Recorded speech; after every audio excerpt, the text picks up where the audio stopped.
So a question that may arise is, well, we've done some operations. Maybe I want to save my file, and how might how might I go about extracting data or saving it so that I can reuse it, right?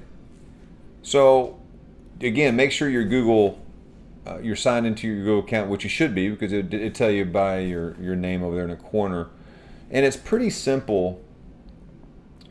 What we would do is go and click save. We've already named this one. We click save, and it's going to be saved in my Google or Colab notebooks within my Google account, right? And so let me bring that over.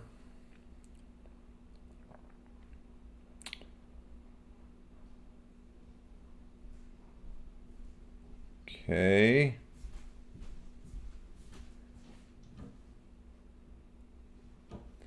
If we look right here in Colab notebooks, here's the file, my first tutorial, Colab. And the thing is, if we open it, click it from there, we can have it both versions open. So there's, okay, so here's the one we just opened.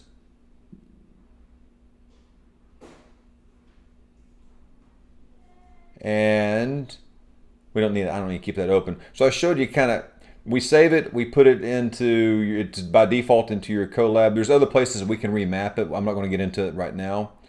Alternatively, maybe you want to store it locally on your hard drive. We want to download it as an IPYNB file, not a .py. Py is a straight Python file, which we would use off a terminal. I've already downloaded it once today, but here we go. I'm going to put this on the desktop. Hold on.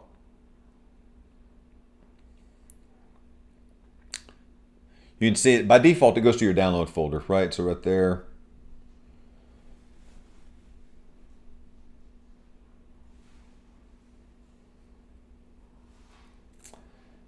And I'm going to show you how to bring it back into Colab. If you have a file like this, it's local, right? So here's the file. I'm on.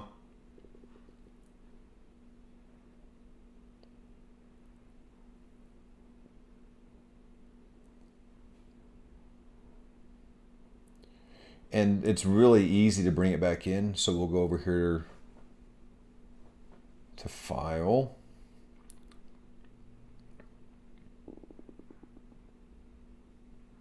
Sorry, I should open up Colab. File, New. It automatically create a new one for us. It doesn't override it. And just go File. And then what we're going to do is let's open, or excuse me, upload, browse. And then let's go to the desktop. And there is our folder or file, excuse me, open. It doesn't matter. You can choose either leave or stay on page, and now we have it. So I've shown you two ways that we can bring in a file, right? So we can either do it from our Google Drive, strictly out of the notebook, or we can bring it from a local file and send it to a local file. These are really important things as you navigate around with Colab, okay? So some important things that we've covered today. It's kind of a summary. I've showed you how to work with Colab and get familiar with the operations, right? Kind of navigating, some basic understanding of the code and text blocks, why we use this as a tool. Okay, so it's open source for one, but it's extremely advanced. It's so advanced that, I mean, it can be used for simple projects to more advanced of artificial intelligence, machine learning, and deep learning, right? So it's very much used mainstream.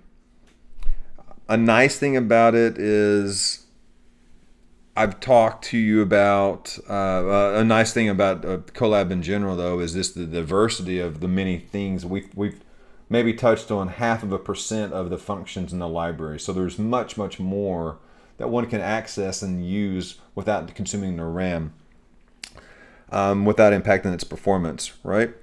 So I demonstrated how to see functions and how to using the dir, right? And there's base syntax, but at least you can understand whenever we bring in a library using a pip install, how you bring in the library with an import. I've talked to you about demonstrating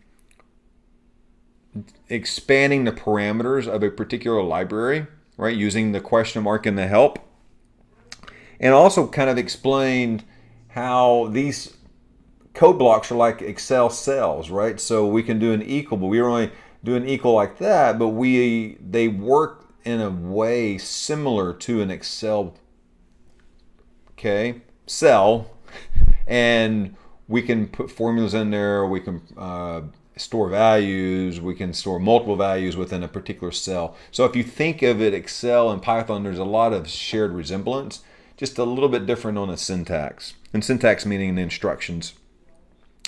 Okay, I demonstrated to you how to save a file to your Google Docs. In particular, by default, it goes to your Colab notebook within Google. I showed you also how to bring it back.